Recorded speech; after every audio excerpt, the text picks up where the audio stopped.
So I'm just waiting here on my porch for Christopher to get here. It's a little bit before 7 o'clock in the morning, so we're getting ready to embark on our winter MBO. We're just taking our basic kits, we're just grabbing our bug out bags, and all right, back up here. Christopher right there. Say hi, Chris. Hey. Good. So we're heading out to a very remote location, but it's a place that we know that we can remain hidden for however long we have to. At this point, we don't know what the period of time is that we'll have to bug out, but since we have jobs, it's going to be no later than Sunday afternoon. Hopefully all of the world's problems will be rectified by then, because that's when we have to come home. The wind kept us up all night last night, and you can look out in the buttes there and see that what you can't really see past the buttes that we're trying to get into. The phone says snow for the next 3 days, and there's actually weather storm watch warning. The misery you go through, the more glory there is at the end. So I'm excited for a big glorious ending. So it's gonna be exciting. So our goal is to practice as many of our skills and put as much of our gear to the test as we can. We're anticipating that we, like Christopher mentioned, we might be dealing with some rain and some snow, or some snow, probably a lot of both. We're doing a quick pit stop here. Just wanted to jump out and show you guys what it looked like. Man, it's crazy. I don't even know if you can see this.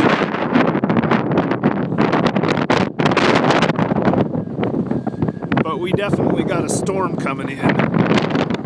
We're going through a short stretch of the forest country before we drop back down out into the desert. At this point, we're about 24, 25 miles off of the pavement. One of the reasons why in the wintertime we would pick this area to bug out to is because all these winter range deer would be a constant food supply for us.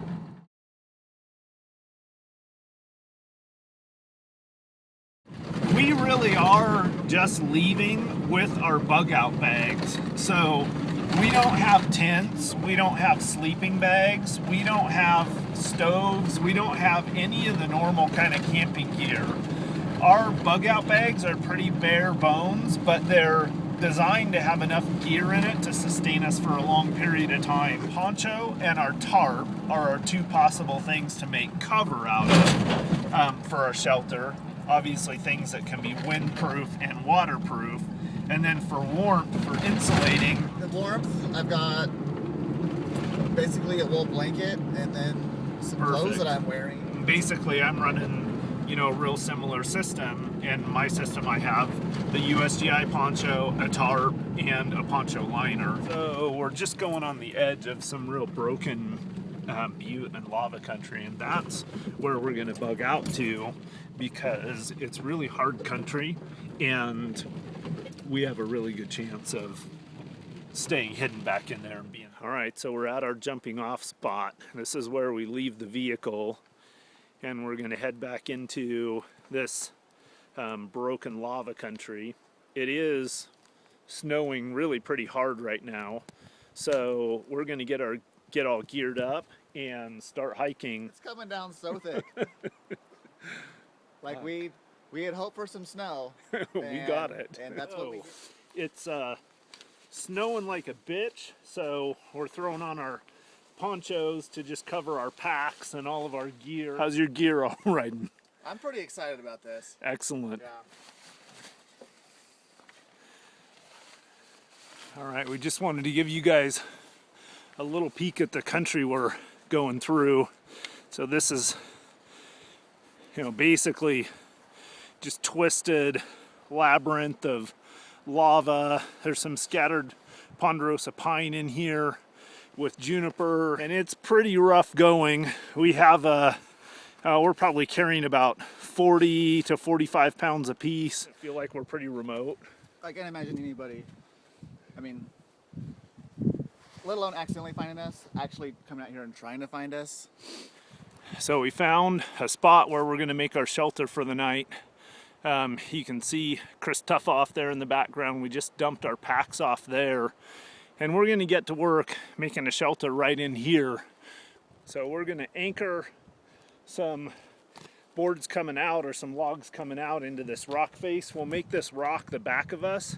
The wind is coming from behind this rock right here. So we're going to have to cut a few poles and gather some materials for that. So that's our next step.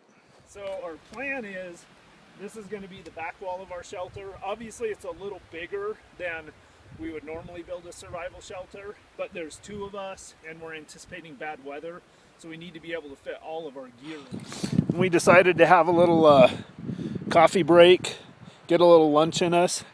As you can see, or hopefully you can see all the snowflakes.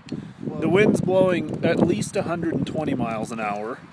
The weather just in probably the last 15-20 minutes has temperatures dropped. It feels like 5 degrees and it's just gotten nasty out here. So we donned our full Gore-Tex and we are going to finish up our shelter and start gathering firewood, seeing if we can get a place dried in for us.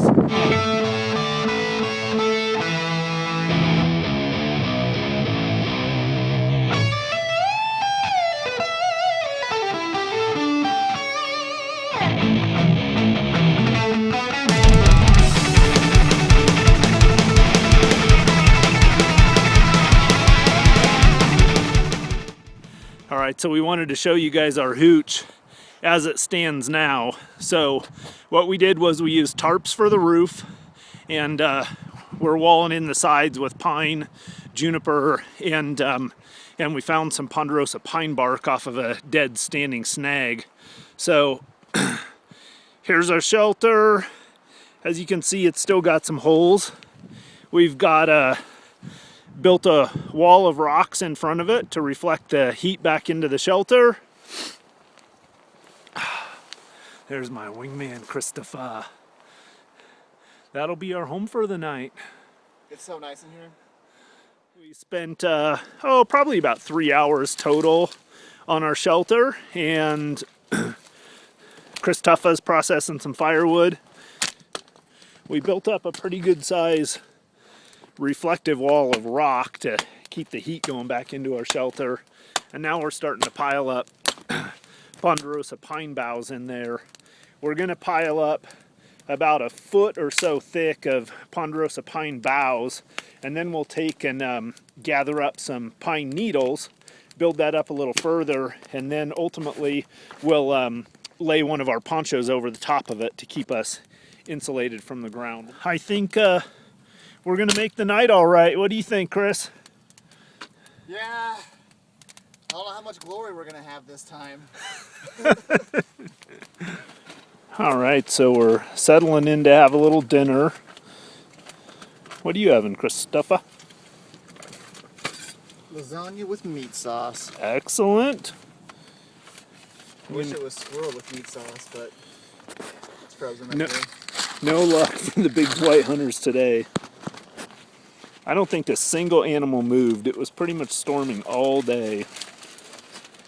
So it looks like we're going to be having Mountain House meals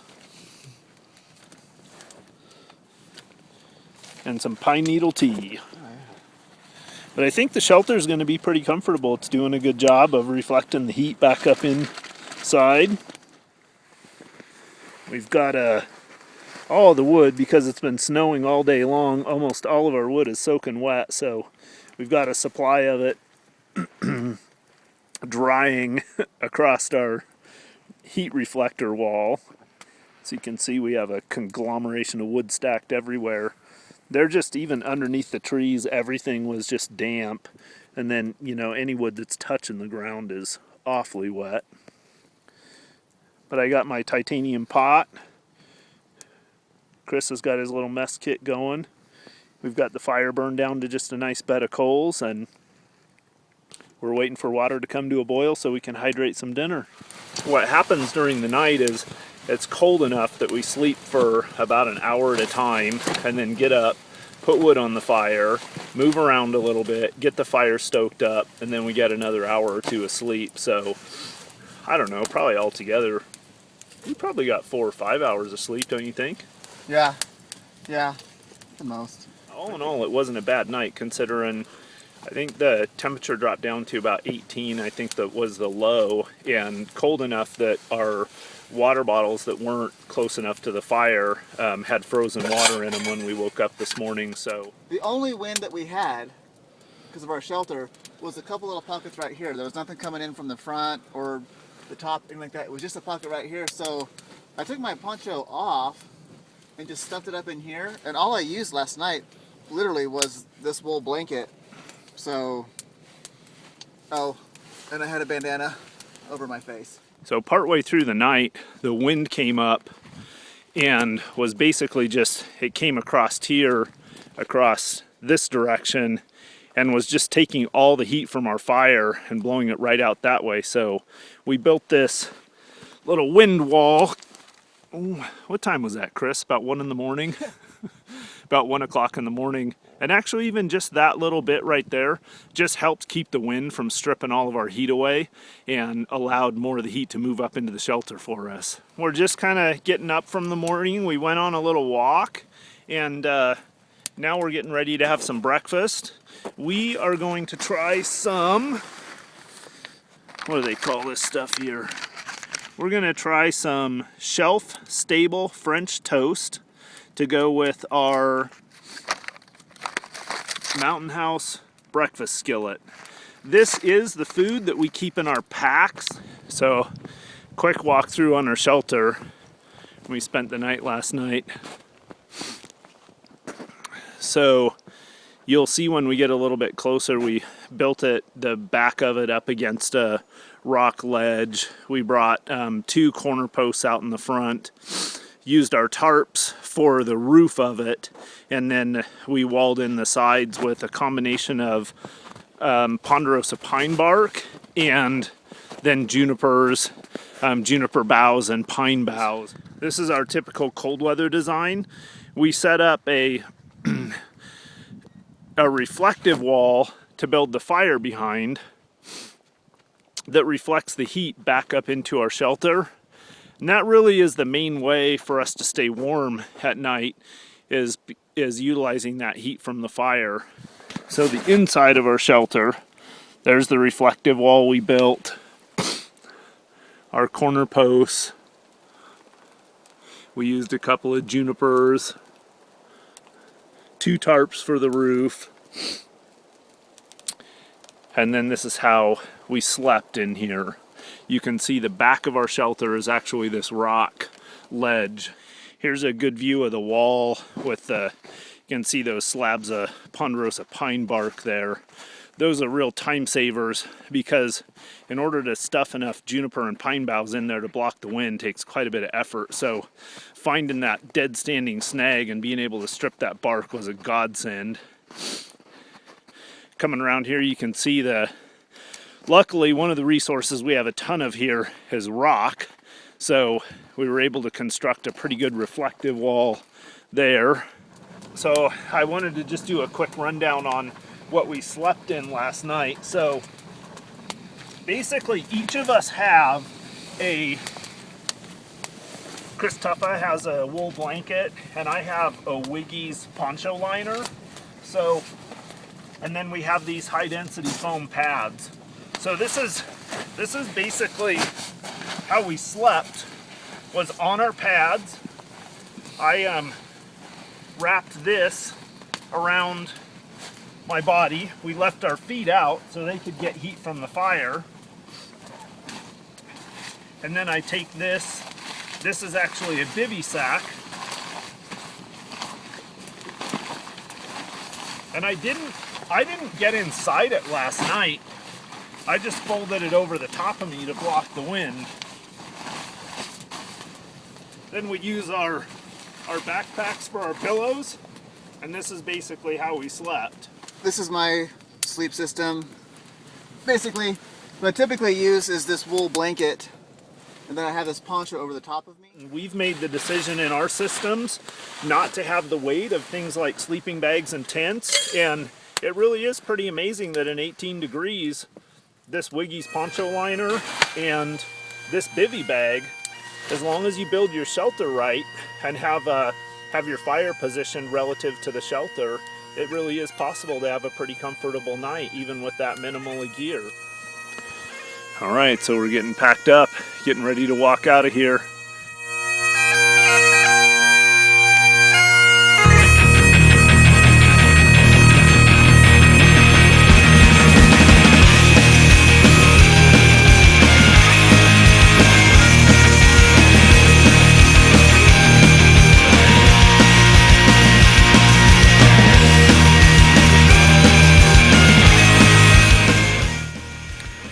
We made it. All right, we got our gear loaded up. Now the moment of truth. Let's see if the truck starts. If not, we have about 6 more days out here. 50-50. Oh yeah. We threw our gear in, and as you can hear, hopefully you can hear us over the top of it. The truck's warming up, and I think it was cold. cold. We got the glory that we were asking for. A little bit of a long night. Yeah, I think we were up about every hour, going out into the woods, getting more wood, processing more wood, eating. A couple of lessons learned or gear adjustment. My Silite nylon tarp developed a leak that we had to repair in the middle of the night, so that's going out of my pack, and I'm on the hunt for a new tarp. My big thing is I'm going to work on different forms of base layering, different products. We learn this every single time we go out. Is one time we were joking that we learned that you get as much wood as you think you need, and then you get 3 times that, and we do that. Like, we get 3 times the amount of wood that we think we need, and still. So we're trying to hit weight restrictions on our packs and keep our packs in a weight range that we can cover 5 or 6 miles a day carrying those packs. So you make sacrifices when you're trying to keep your pack within a certain weight range. So with the winter gear that we carry, the shelter and clothing gear, you cannot stay warm with the gear you put on. It's all about your shelter and your fire. And so for us, that fire is a critical component of our winter system. Now, what if we couldn't make fire? Could we survive the night with the gear we have? Yes, we could survive the night with the gear we have, but our alternative to fire is to stay moving all night. So we're talking about bundling up in everything we have, wrapping up underneath a tree, and then probably 45 minutes until your core temperature drops, and we would have to get up, move, exercise, get our temp back up. So our primary way of staying warm is fire. Our secondary method is movement. On cold nights like last night, we have to employ a little bit of both. Most of the day yesterday, it was actually snowing or raining most of the day. The night, the worst thing was the wind last night's wind was, I don't know, man. It sounded like a Harrier jet was like hovering over us. So yeah, it was another great MBO. We hope you guys enjoy our video and maybe learn a little something from it. And maybe someday we'll see you out here in the desert and we'll get a trip together.